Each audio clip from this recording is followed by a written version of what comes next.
রাসূলুল্লাহ শাহ এর যুগে এক মহিলা সাহাবীর জানাজা শেষে নবীজি কবরের পাশে দাঁড়ালেন চুপচাপ। হঠাৎ মুখ ফিরিয়ে বললেন, তোমরা জানো এই নারী কবরের আযাবে ভুগছে কি?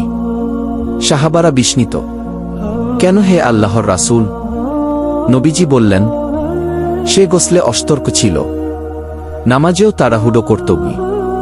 আল্লাহর নবী বুঝিয়ে দিলেন, আযাব পুরুষ বা নারীর উপর নির্ভর করে না, নির্ভর করে কে কেমন আমল করেছে।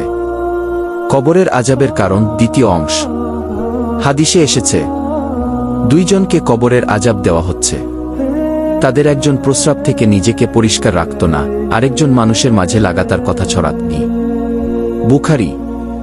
এখানে লিঙ্গের কথা বলা হয়নি, বলা হয়েছে অভ্যাস ও চরিত্রের কথা।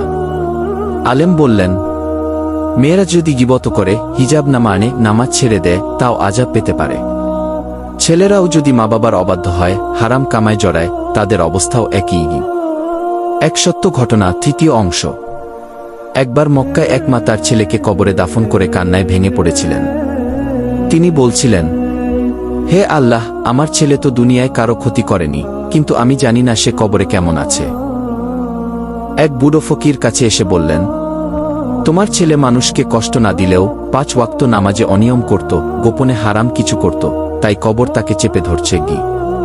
এই কথা শুনে মা অজ্ঞান হয়ে পড়ে যান। উপসংহার ও শিক্ষা শেষ অংশ।